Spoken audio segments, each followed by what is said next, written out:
from the Barlavento region of Venezuela.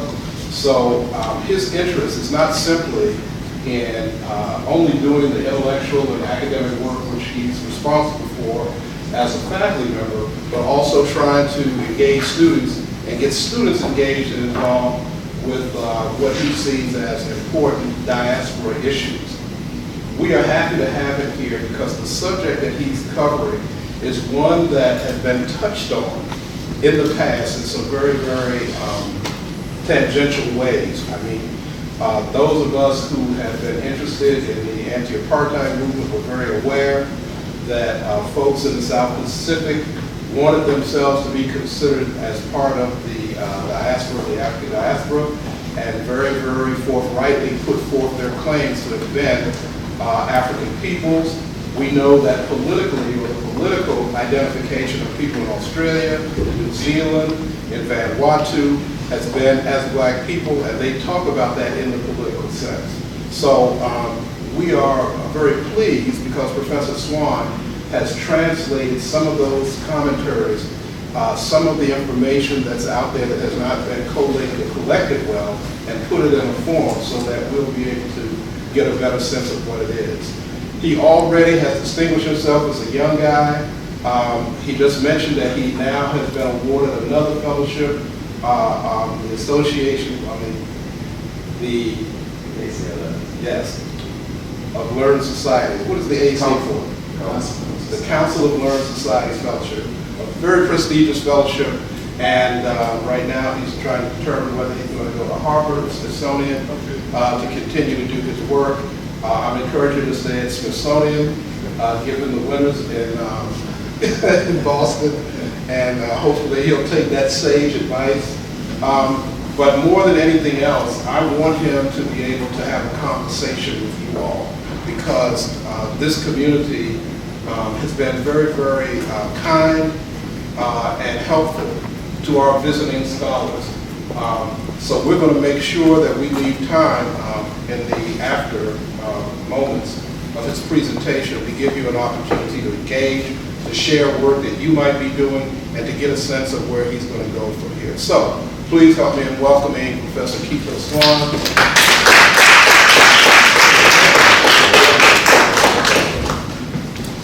Good evening. Dr. Jordan has been a mentor, friend, colleague for some time, and he's never straightened me wrong. So I think I will be taking your advice about staying in DC. My presentation is kind of Indonesia's way, and as Dr. Jordan mentioned, I definitely want us to have a conversation. This is just a fragment of what's there, and when dealing with new geographies, new spaces, sometimes it's helpful to pause and kind of interrogate what we're looking at. So I'm very open to taking questions from the audience as we proceed. Hopefully what I see on my screen matches the projector. The color is a little slightly different, but I think we can work that out. Communities to the north of Australia, culturally and phenotypically, are more connected to folks in Papua New Guinea, West Papua, than those further south, even those in, let's say, Tasmania. About 4,000 years ago, there was another stream of a culture that's now being called Lapita, which anthropologists have traced this culture through pottery that comes out of southern China, actually Taiwan, but this is before it's Taiwan, although Taiwan has claimed it. It filters through PNG. Well, speed back up. That first migration about 50,000 years ago, it might help if I give us a map.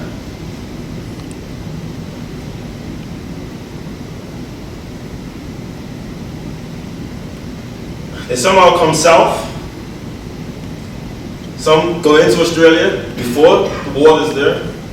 Actually, some populations actually make a circle back to Madagascar. So Madagascar's language pattern, at least in some communities, are more closer to its Australasian language family than Southern Africa. From Papua, Black internationalism in the South Pacific. This presentation is really about how black people in a specific region of the South Pacific, Melanesia, have intentionally tried to identify with people of African descent across the world. I say intentionally because phenotypically, you'll see people who look like other people of African descent. And that's a really important stage in identifying the diaspora. But once the argument is made that these different populations also intentionally sought out other African people, it strengthens the idea of the diaspora being a real phenomenon and not necessarily something that's imagined. Melanesia today refers to approximately 12 million people across Vanuatu, Fiji, Southern Islands, Papua New Guinea, West Papua, also a country, New Caledonia.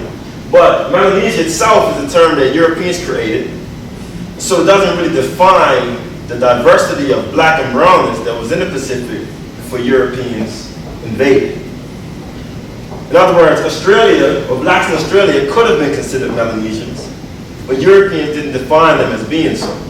Europeans also defined what would be Polynesia, i.e. brown, noble savages, Melanesia, dark, unredeemable savages. They placed blacks in Australia at the lowest of that spectrum. People out of Africa reached the South Pacific approximately 50 to 70,000 years ago. They reached Australia before there was water separating this major mass, Papua New Guinea, which is probably the most critical space in understanding the dispersal, this voluntarily dispersal of people of African descent some years ago. But that's a whole other conversation for the anthropologists. Today I'm going to focus more on the 20th century.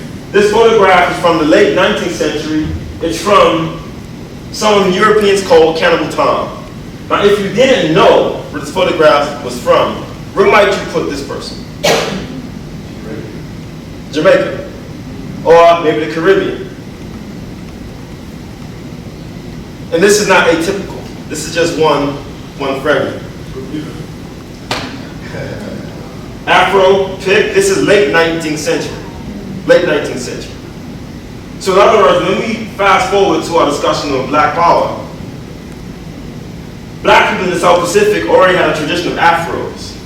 And for me that's important because it kind of reflects, it metaphorically reflects how people of African descent identified with black power, but they put that on top of a version of black Pacifica-ness that was already present, so to speak.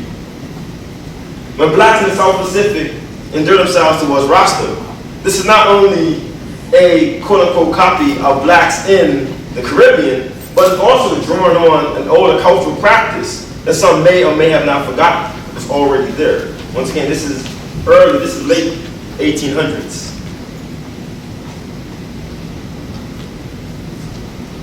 Blacks in the South Pacific have experienced genocide, forms of enslavement, land dispossession, stolen generations, incarceration, environmental racism, the whole 9 yards. This is a relatively popular picture of blacks in Australia in the 19th century. What becomes really critical is the phenomenon of blackbirding in the 19th century. What is blackbirding? It's a system of forced labor where whites in Australia were taking blacks from the outer islands, specifically Vanuatu, and taking them to Australia to work in sugarcane plantations. This is very important because it's connected to the abolition of slavery in the United States. Particularly in Fiji, Southern Confederates moved their cotton expeditions to Fiji and began to take these islanders to these plantations to labor under very similar conditions. And they called it, the general term was blackbirding. They used a ton of devious methods to coerce people on these boats. One of the most popular cases were one notorious blackbirder. He would disguise himself as a missionary. And he would approach communities, and once they got closer, him and his brigade would take out weapons and force folks onto ships. Sometimes it would be, we would just want to go on a cruise. Next thing you know, they'd be taken to Australia. Those descendants formed a separate diaspora known as the South Sea Islanders. This is very important because when black power emerges, part of that is blacks now in Australia, who we see as just Australian. It also encompasses other black populations from the South Pacific. So the term Aborigine, which is an imposed term, doesn't even apply to all the blacks that live in Australia. And black power was one of these mechanisms in which different black populations worked out what it meant to be transnationally black. So terms like blackfellas was used to imply to blacks, whether they were typically from Australia or the outer islands. Black indigenous struggles in the South Pacific forged relationships with liberation movements across the black diaspora. Traditionally, this included engaging in negritude, as we'll see, black power, African and Caribbean liberation struggles, African American freedom struggles, black women's movements, and Garveyism, which really begins our conversation. In 1920, the Sydney branch of the UNIA was formed. The Sydney branch members also attended the 1921 UNIA convention in New York. Leader of the UNIA had made some really interesting relationships with boxing legend Jack Johnson, who, if we know, he wins his title bout in Australia, in Sydney. While there, he forms friendships with a group called the Colored People Association. These folks also become Garveyites. And so this is who Jack Johnson is with, this core of quote-unquote Aborigine, also West Indians and African sailors who resisted oppression in the major port cities of Australia. If we look at the Negro world in the 1920s, we often see communication and mention of black struggle in Australia. This is 1921. Australia sends greetings to the Fourth International. This letter is addressed to Amy Jacques Garvey, which is important. She is actually one of the main coordinators of this communication with the Australian UNIA. The Negro world also talked about exploitation of black people in Papua New Guinea. And for me, I found this striking because it seems like the diaspora conversations, they tend to intensify and then they sway. We tend to forget the connections we already made. And then we're back to this moment of remembering again. But the connection was made in the 1920s. And earlier than that, as a matter of fact. Fred Maynard formed a group called the Australian Aborigine Progressive Association in 1925 on similar lines with the UNIA. This is a very critical period of indigenous activism, really phenomenal person. So this is not the London of Buckingham Palace. This is the London of Black Power. This is Notting Hill. This is the Black Panther Party. This is Jamaica's Aguila Conte Jones, who becomes the leader of the Black Panther Party, served for a demonstration. She's arrested, as are other Panthers, like Olive Morris, and Obi Egbuna, who, out of Nigeria, he actually founds London's Black Panther Party. At one point, at least according to the London Police Department, the Black Panther Party in London had about 1,000 members, and at least half were Nigerian. It's a very interesting image. You can just kind of marinate on that for a minute. Kath Walker is privy to all this activism. And so she writes this report where she says that the young black people in England and America and Africa are joining the revolutionaries. They're forming these cadres, they're having these meetings in the Caribbean, and there's going to be a race war where blacks in the world are going to unite with China and fight against Australia, Europe, and America. And maybe we can stop this, but I think it's inevitable. This is big war coming. The meeting that she referred to was actually the first International Black Power Conference, which takes place in Bermuda in 1969. That conference was called by a Bermudian engineer known as Roosevelt Brown, or also Paulo Kamakafago. Out of this conference, which was supposed to signify the emergence of black power in the Caribbean, two major calls are made. One is for a second Black Power Conference to be held in Barbados in 1970. The second is a call for the Sixth Pan-African Congress, which will be held in Tanzania in 1974. C.L.R. James also made a keynote address. A group in Australia hears Paulo talk about this Black Power conference in Barbados that was to take place in 1970 through a radio broadcast. And they decided to invite him to Australia. He was already advising a number of Black Power groups in Bermuda, including this group, which my first book is about, the Black. They went further east to the Southern Islands, then they stopped. Then 4,000 years ago, the Lapita, which is really the pottery of the tracing, comes through the south and continues throughout all the other islands. Vanuatu, Fiji, Tonga, New Zealand, Samoa, even further north as Hawaii. That's the second stream. So what Europeans call Polynesia, as opposed to Melanesia, doesn't speak to the diversity and cultural mixing that takes place before Europeans even reach the region, so to speak. So while communities in Australia are called Aborigine by Europeans, that doesn't speak to the diversity that was there before, or even is there now, because so many other islanders also live in Australia now, but there's still a yearning for what it needs to be from the islands, as opposed to being from the mainland. Even though they recognize the political expedience of being under one banner. But the indigenous person of Australia, yes, they would definitely be considered black. And if you ask Charles Darwin, they were the lowest blacks.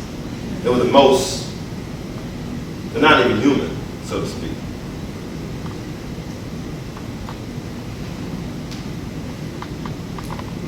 Yes? Thank you so much. So I was wondering what the role of spirituality is for many of the people you encountered, and during this entire process. It's phenomenal. It's rich. They speak of traditions like Maui, who's a trickster, who is similar to Anansi or Ilegba, who travels throughout the islands and does all these amazing feats. In Vanuatu they call it costume stories, where there are these stories of these phenomena taking place. Ancestors is a very common idea. In Vanuatu there's a place, they drink a drink called kava, which is this green plant and it's strained, and different islands drink it differently, but it's very sacred. And they have traditions, for example, that say the deities drank kava first. There's another major tradition in Vanuatu. Walter Linney, who was the leader of the Vanuatu party, his father was an Anglican priest. He became a priest, but he always remembered these customs. And so when Vanuatu went independent, they put in the Constitution that indigenous law and world views would be equal to Western systems. The indigenous law had a place in the Constitution, which also correlated to these spiritual traditions. One of his own traditions is that from his island, one of his oldest ancestors, her name was Ninu, she learned the art of weaving from the deity named Tagara. And she taught it to the other women, who taught it to other villages, and they were given land. We all know bungee jumping, yes? Jump, bungee. There's a community of folks in Vanuatu where that really comes from. And there's this legend where a husband had physically abused his wife and she ran away. He chased her. She climbed a tree, tied her foot to a vine, and jumped off the tree. He jumped off after. So that tradition now, all the males have to go to their rites of passage, which speaks to a lot to the conceptions of womanhood in that space. And that's just the beginning. They have this ancient tradition called sand writing, where they say they learn to write different pictograms from natural phenomena, from animals, from deities. The deities could be volcanoes, they could be rocks. They speak of a volcano used to live here, then it moved that way because it wanted to see the sunrise, it's supposed to see the sunset. It's a rich, it's a sea of these spiritual traditions. It's even tattooing. There are all these really critical spiritual connections across the region. And obviously they're not the same, but they're connected. In Australia, they speak of the dreaming. And the dreaming is this constant state of engagement with natural phenomena. It also explains diasporic migration. But different dreaming stories are owned by different communities. So there's also a way of identifying with a particular ethnic group. But the spiritual connections are really rich and deep in the space, really rich. In other words, colonialism definitely had a major impact on the space, but it didn't erase these, that connection to other worldviews or early worldviews by any sense.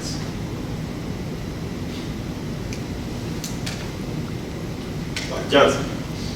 The connections were there between the Panthers and that region back in the States. That's a great question. Can you repeat the question? Can you repeat the question? Sure. What's the connection between the Panthers and Black Panthers in the United States? Yes. In New Zealand,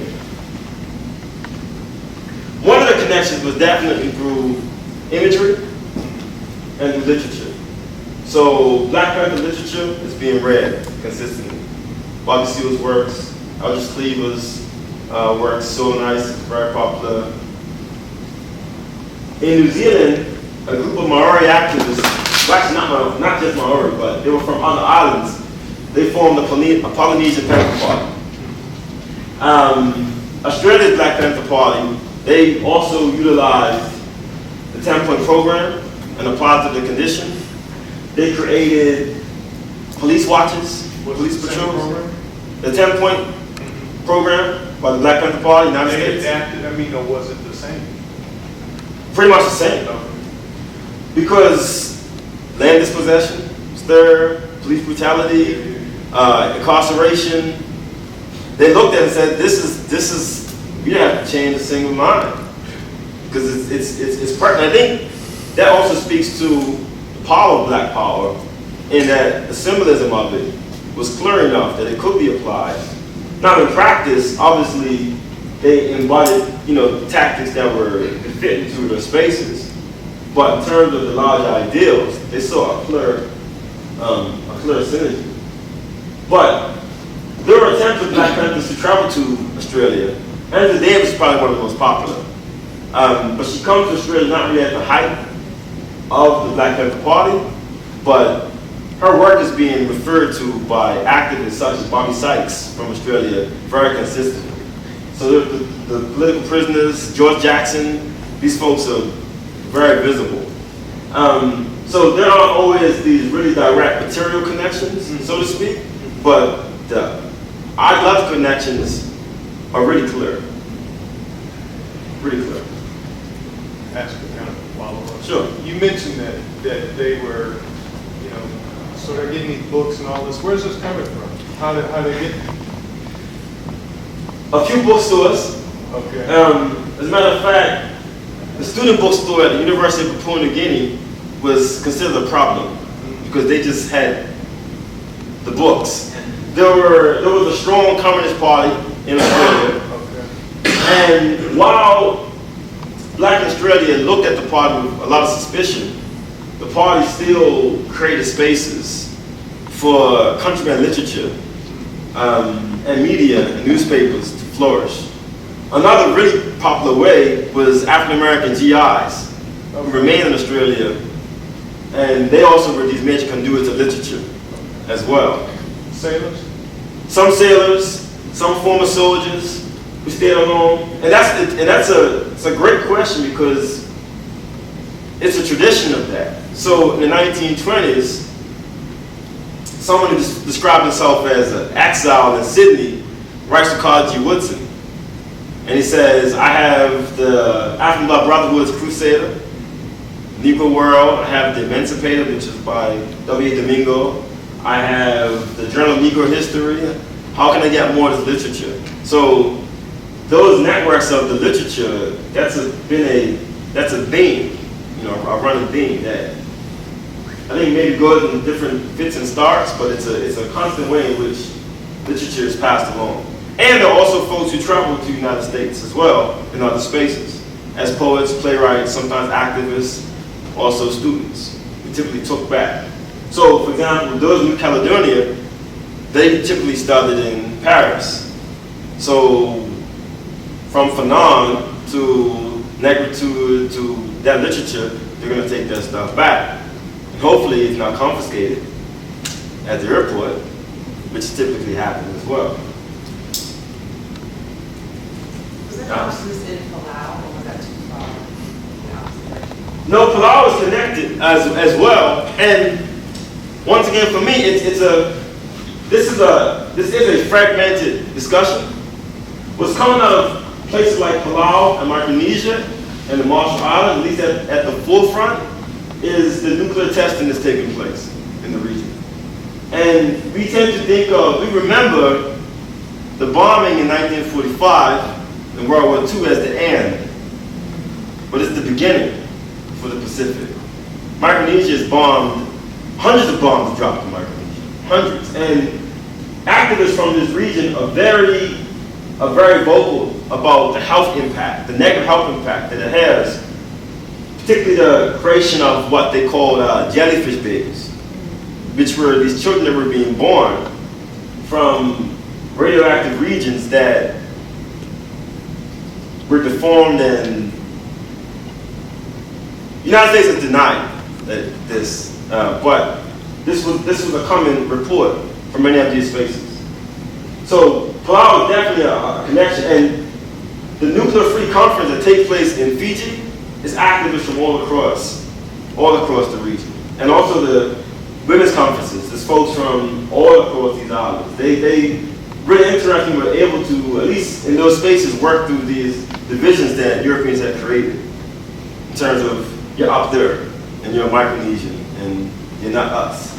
They were able to work through a lot of that because nuclear testing was impacting all of it, particularly French regions and United States colonized spaces.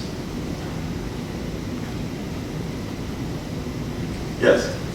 Well, yeah, first of all, thanks for the lecture. I didn't know almost any of this, so this is really interesting. I was just curious if you could ask, or if you could answer, like, what Carlos Moore did. I don't know why it's controversial or maybe Dr. Jordan could. Maybe this guy can tell. Okay. And I was also just kind of curious if, with Australia's involvement with Vietnam, if like the Australian like a Black Panther Party also like resisted that, or resisted the draft, or had like any sort of connections with like more like anti-war like in general, or was it were they not drafted at the same like, level as they were in the United States? They were, and typically speaking, not only the war against Vietnam, but also anti-apartheid movement. They were very visible in Australia, but blacks in Australia critiqued those spaces and said, if you could denounce Vietnam, you can denounce apartheid in Australia, why can't you support us more, our black movement inside Australia? But it is part of the conversation.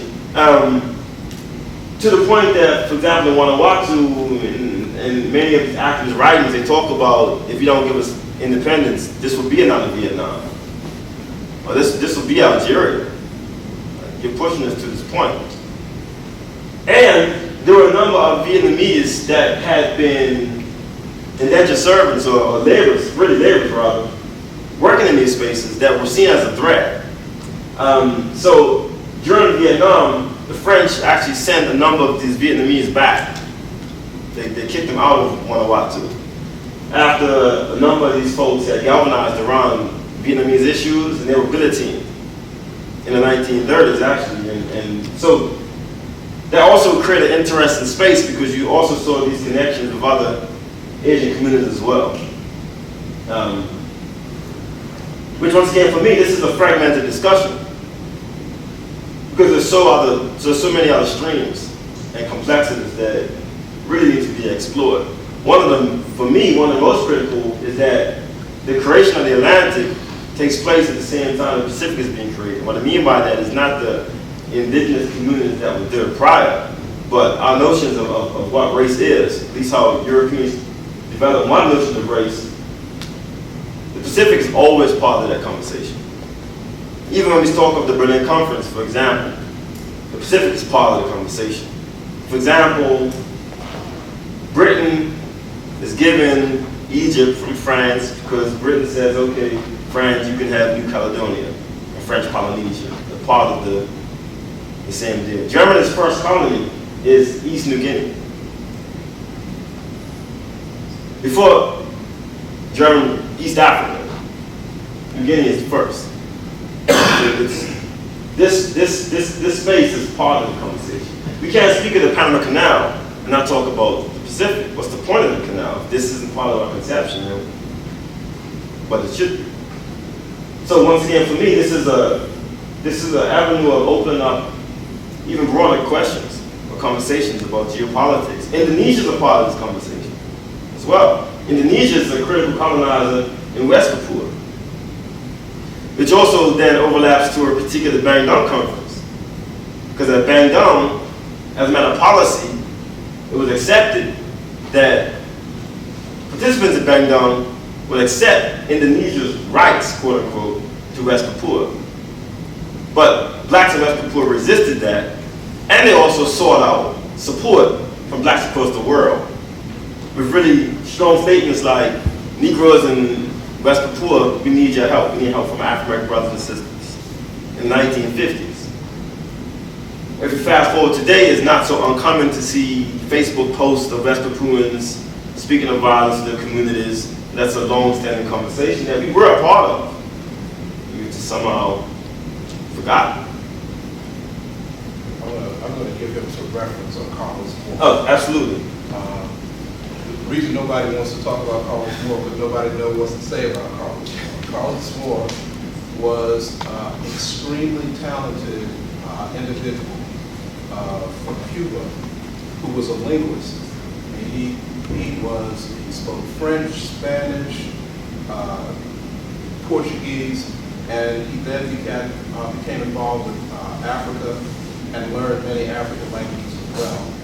But he was exiled himself from Cuba when he was accused of agitating and talking about Cuba as a racist nation. So if you, he has two very famous books. One is Castro the Blacks in Africa.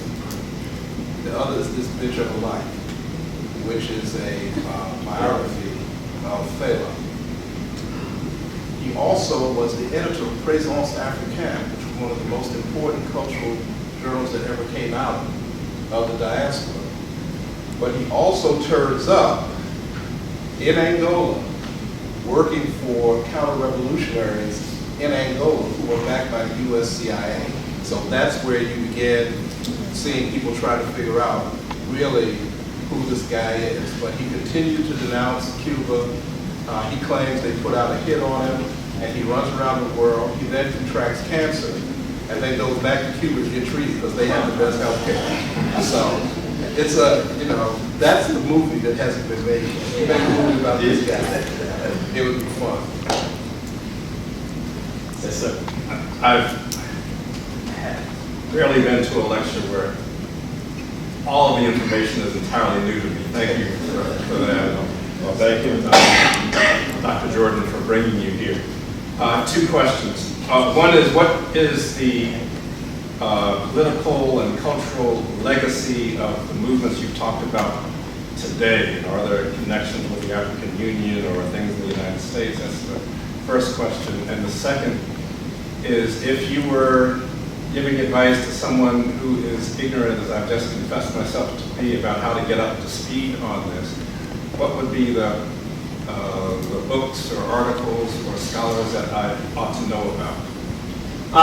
Thank you, sir. In addition to yourself. That's a great question. Neocolonialism produced a regional body called South Pacific Commission that was generally supposed to be much like what the French do in West Africa, a commonwealth of Pacific nations, with France still being central to the way forward after independence. Vanuatu achieved independence in 1980, which gave them the benefit of seeing at least in that moment, the pitfalls of nationalism that some of the other countries went through. For example, Fiji is a hotbed for political issues because it has a large East Indian population, similar to what the British did in Guyana or Trinidad. They brought East Indians to Vanuatu, ironically from Gujarat, which is a major area where Afro-Indians actually populate. Vanuatu saw itself as, is the first country to declare itself as being nuclear free in terms of policy amongst these islands. It saw itself as being the Cuba of the South Pacific. So after, once independence was taken, they gave only two national awards went to folks who were not from Vanuatu. One was Paulu, other was Fidel Castro.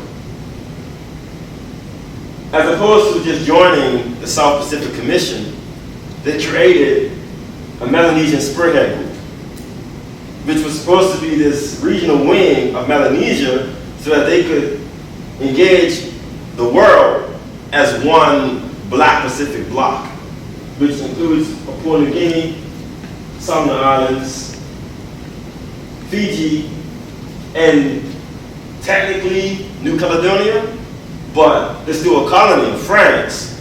So they have they have a status but they can't vote in this political body. In essence, this group is really the legacy of these movements in the era that's the most critical concern is probably environmental destruction. Climate change is having a big impact on this island, particularly because the sea level is rising. Ironically, Indonesia, because it controls West Papua and has a lot of wealth, a lot of support from the United States, vast mining interests, has been allowed to join the Melanesian spearhead group. So they're seen as a colonizer on one hand, but yet they have this voting status inside this commission that's supposed to be for the folks who are fighting against Indonesia. So the provisional government of West Papua is a part of the commission, but they can't vote. Indonesia can. And it's now very complicated because some of these nationalist leaders, as we've seen in Africa on the spaces, decades after political independence, some things have changed. So in Vanuatu, which is really, and I hope I'm answering the question, it's, as you can see, a number of different islands. And it's very diverse. About 90% of the government's economic resources go to the main island, Port Vila, or really Ifate. And so most of the other islands, they still engage in traditional forms of economics and culture and systems. So I had the blessing, I'm not really sure how this happened, but I ended up at this meeting for a group called the Melanesian Institute. And it was this humongous self-sustaining community in one of these other islands that were, I was going to say toying with the idea. They weren't toying, they were really serious. They were trying to build a paper currency based upon indigenous technology or indigenous currency. What is that in the Vanuatu context? Pig tusks. Pig tusks were seen as something that was very culturally important to society. So I entered this room and it was like a reserve bank of pig tusks, where people were sending these tusks from all around other islands and saying, once we make paper money, based upon what we have, we'll have some sort of economy. The government refuses to accept this because, in essence, they're creating a separate currency that they say most of the islanders use anyway.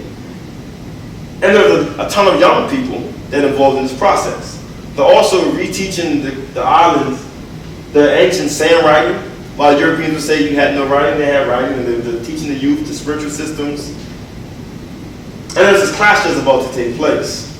So for me, that was interesting because it's clearly a youth movement that's trying to return to, not simply return to earlier way, but use that earlier culture and economics and systems of governance to build a better future.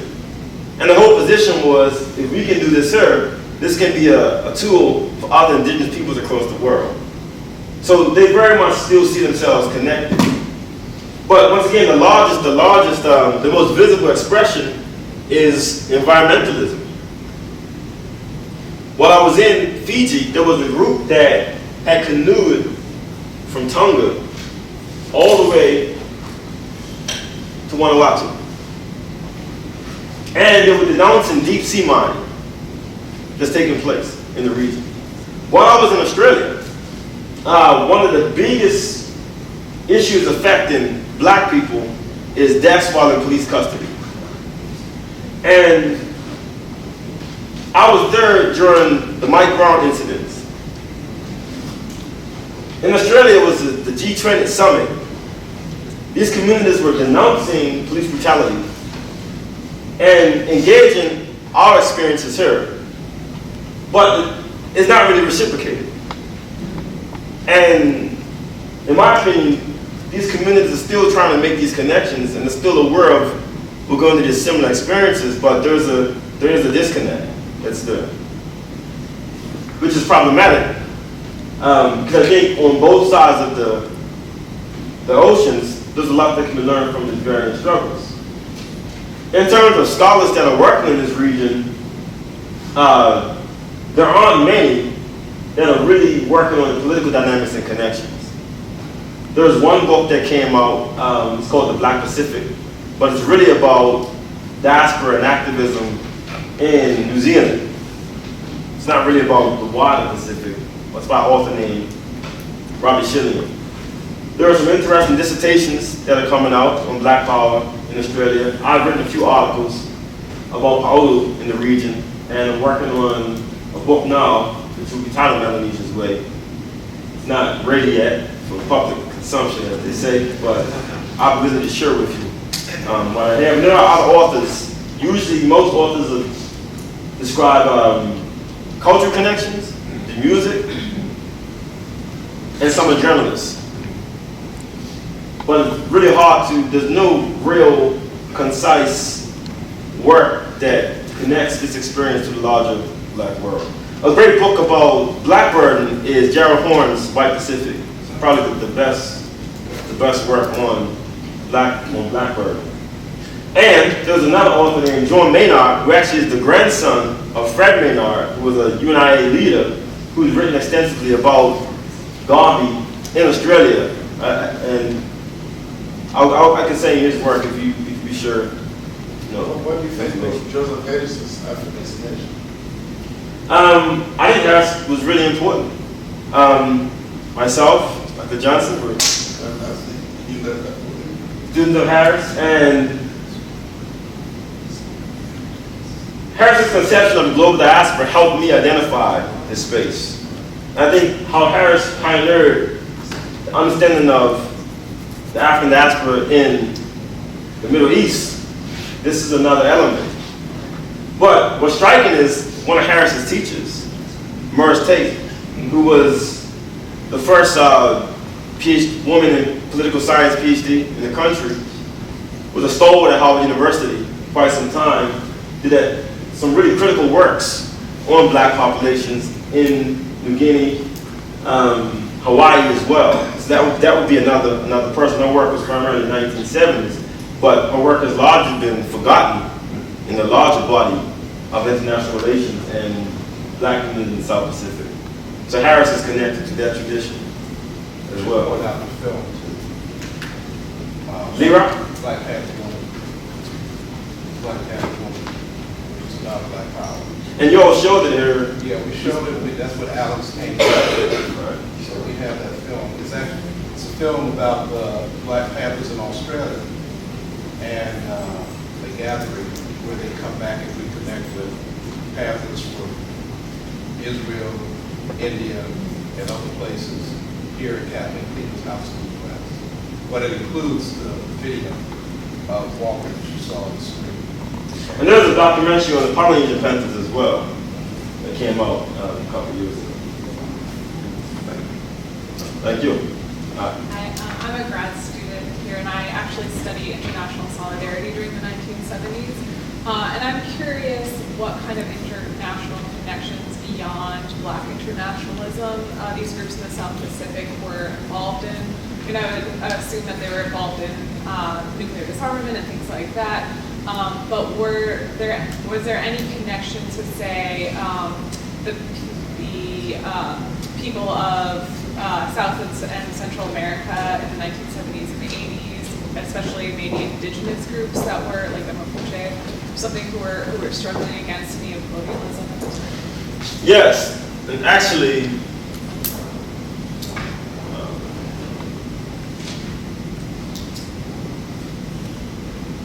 this Pacific Women's Conference, once again, this network of black women in the Pacific,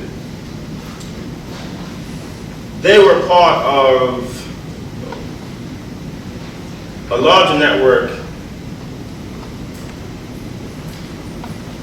of women who were organized in the 1970s. They traveled to Mexico, they traveled to Australia. But one thing that the resounding response in these spaces were they found themselves consistently reminded, either indirectly or directly, that they were black and brown people. And there was this big disconnect with white women feminists and their political struggles. That seemed to be the resounding issue. So they definitely engaged in feminist movements, but in the Pacific, they seemed to be really clear to speak from positions of being colonized people and how that was really important and how they couldn't have one discussion about the other. Because in Australia, at these white women's circles, but the racial elements being denounced. And so their role in the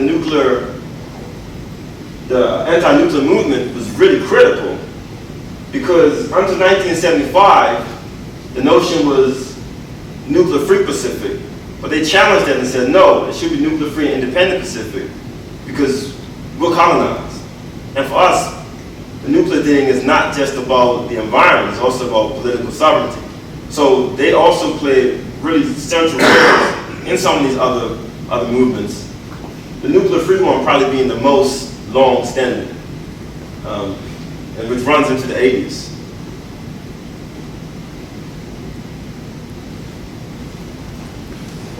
What role is the universities of Papua New Guinea today? Would you say they're, well? That's a good question.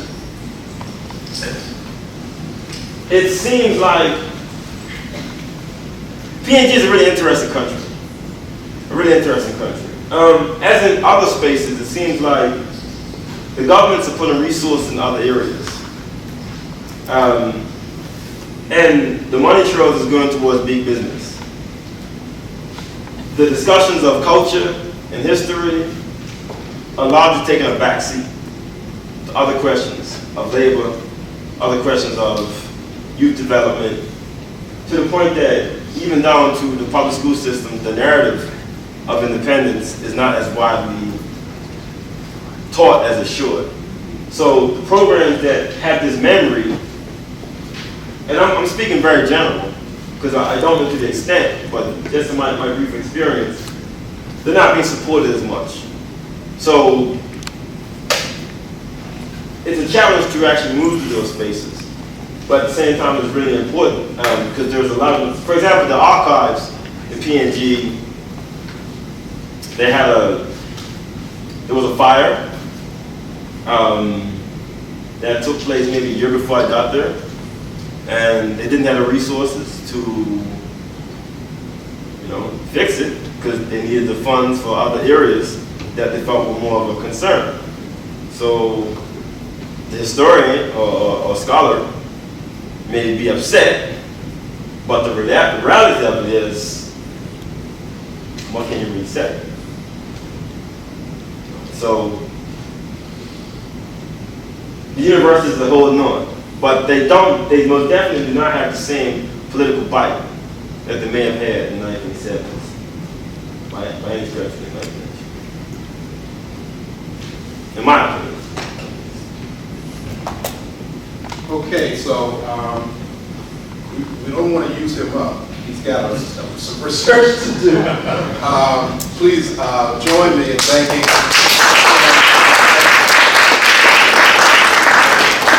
And we're going to extract a promise from him now to come back as soon as the next book is finished. Absolutely. And we're going to see what else has happened in your travels. I would never have gotten on a yacht to go anywhere. It takes more than 15 minutes to go where it's going. When the day passes, that means that you don't know what's going to happen. So I'll leave that to you. For those who have not picked up a newsletter, please do so. We have some cookies that were donated in the back. Please pick up a cookie. And I also want to give you an opportunity to come up and thank Professor Swan first. Thank you all for coming out tonight.